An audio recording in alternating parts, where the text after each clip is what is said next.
Most of the tension in your life doesn't come from what people do, but rather from the way your mind separates you from them before anything actually happens. People do not wake up wondering how to treat others. They wake up dealing with all the irritation, guilt, comparison, and confusion they can handle. The question usually appears only after something goes wrong. Someone disrespects you in some way or disappoints you. He might even cross a line. Then the question shows up: how should I treat this person? That question sounds thoughtful and ethical, but notice something important. By the time it appears, the situation is already framed as a divide. There is me on one side and you on the other. The mind has already drawn a line. Now the question becomes how to manage the distance. The phrase, "there are no others," does not offer a better rule for behavior. Instead, it points at the assumption coming from the question itself. Look at a normal day. Conversations, emails, traffic, family interactions, work meetings. Almost every moment has some form of calculation running in the background. How am I being seen? What are they doing? What should I do about them? This mental positioning happens so quickly that it feels more like reality rather than what it actually is, just an interpretation. Over time it becomes somewhat tiring because the mind never stops orienting itself against something. That constant orientation is why even objectively neutral situations can feel slightly tense. It is also why positive interactions sometimes carry weight. Compliments can feel loaded. Helping can feel draining. Kindness can come with an unspoken expectation or fatigue. You give, but a part of you keeps track. None of this makes someone selfish or broken. It shows how deeply the idea of separation is woven into everyday thinking. Now contrast that with moments when action happens without internal debate. Catching something that falls, speaking up instantly when something feels off, helping someone without stopping to decide whether you should. In those moments there is no moral discussion happening, no image being managed. No sense of standing across from another person. The response is immediate and proportionate. Afterwards, there is no residue, no replaying the scene later. Those moments feel simple, and that simplicity is not accidental. The usual psychological distance is absent. But when that distance returns, friction also returns with it. Conversations linger in the mind. Tone becomes an issue. Motives are questioned. The body holds tension long after the event ends. When people hear the phrase, "there are no others," reactions vary. Some feel relief, some feel resistance, some feel unsettled. That reaction itself is revealing. It shows how invested we are in maintaining separation, even when that separation is a source of stress. This phrase does not deny that people act differently or that behavior has consequences. Differences clearly exist. What it questions is the added psychological distance that turns difference into opposition. That added distance turns interaction into management. You start managing impressions, managing fairness, managing how you come across, managing what you owe and what is owed to you. Ethics becomes heavy because it is built on constant self-monitoring. Being a good person starts to feel like work. How about something practical to pay attention to? Every reaction has two layers. There is what actually happened, and there is the story about who did what to whom.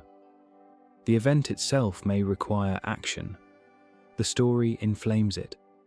When attention stays with the facts, the response tends to usually stay appropriate. When attention feeds the story, however, reaction escalates. The body tightens. Memory pulls in old scenes. Emotion compounds. This is just a mechanical process. The sense of other activates it automatically. Seeing that process does not require adopting a belief. It only requires noticing how often discomfort comes from defending a boundary that exists mainly as thought. When that boundary softens, life does not become dull or passive. It becomes less dramatic in a very specific way. Fewer conversations replaying in your head. Less energy spent justifying yourself internally. Before asking how to treat others, something more useful can be noticed first. How often does the sense of me versus someone else appear before anything actually needs to be done? Simply noticing that changes how situations unfold. Once the idea of separation stops being the default reference point, daily life becomes more specific.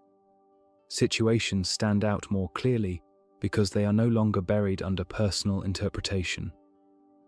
This is where the phrase, "there are no others," stops sounding philosophical and starts showing up in work, relationships, and responsibility. One of the first things people worry about is accountability.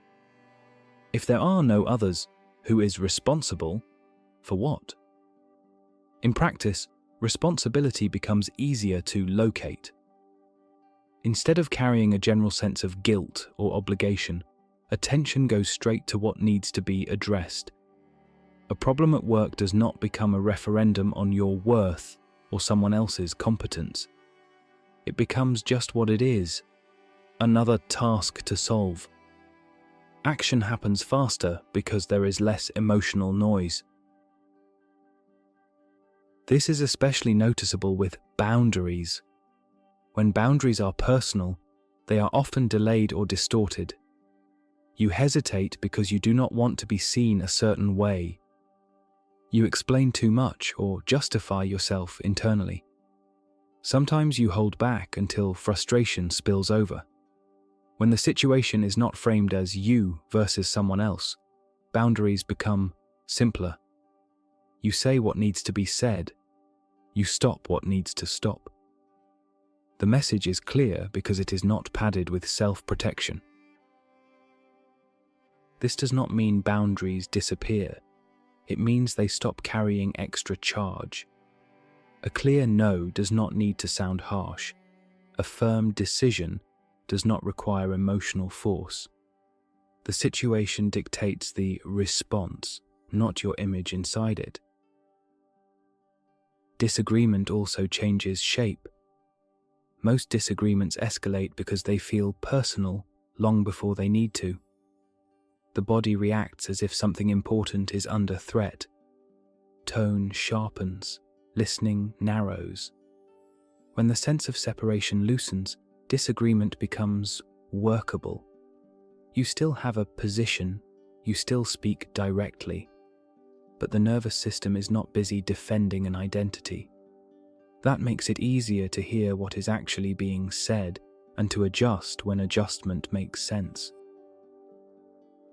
This also makes manipulation less effective.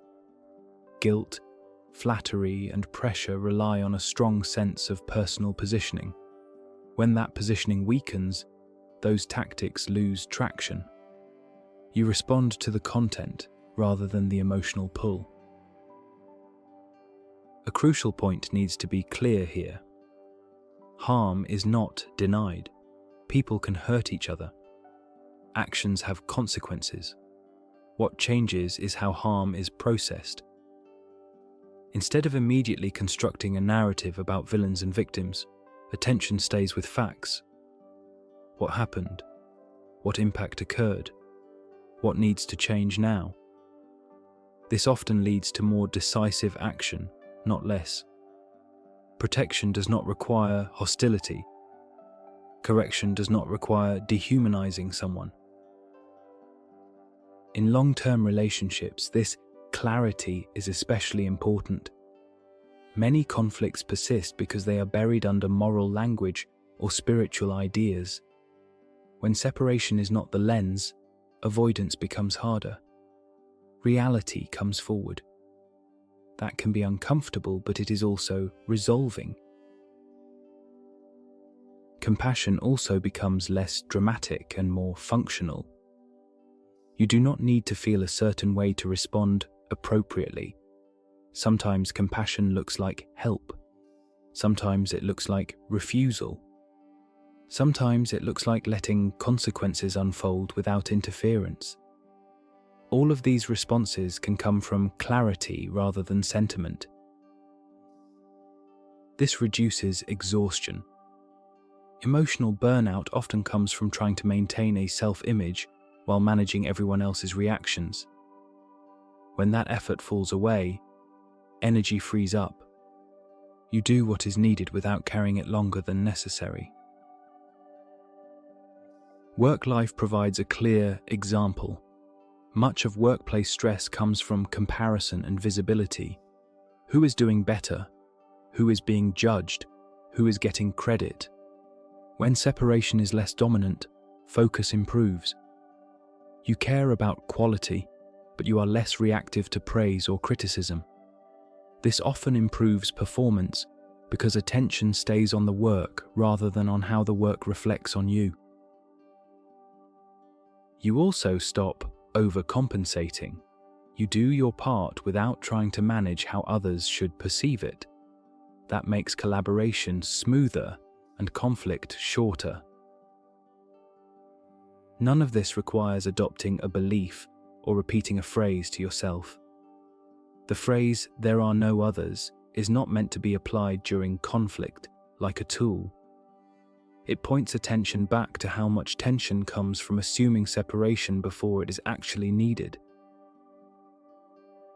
Each time that assumption is noticed, even briefly, responses just reorganize on their own. Not because you are becoming better, but because unnecessary interference is dropping away. So the original question changes. How should we treat others? Stops being the right starting point. Action becomes responsive rather than performative. Ethics become situational rather than abstract. Responsibility becomes precise rather than heavy. You still act, you still choose, you still protect what matters, you still walk away when necessary. The difference is that action is no longer distorted by the constant effort of maintaining a psychological divide that was never as solid as it felt. That is not an achievement in any way. It is a simplification, and it tends to make ordinary life work better without needing to announce itself. So when the question comes up, how should we treat others? It helps to notice what the question assumes. It assumes distance. It assumes sides. It assumes a gap that needs to be managed.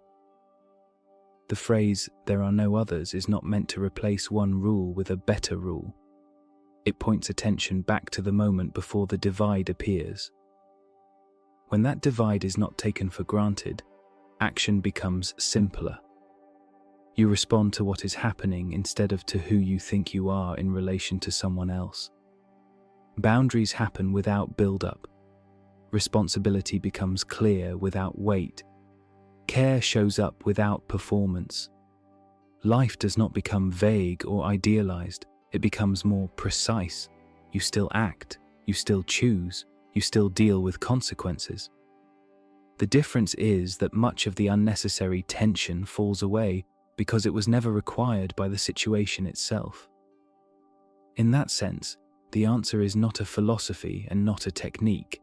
It is a recognition.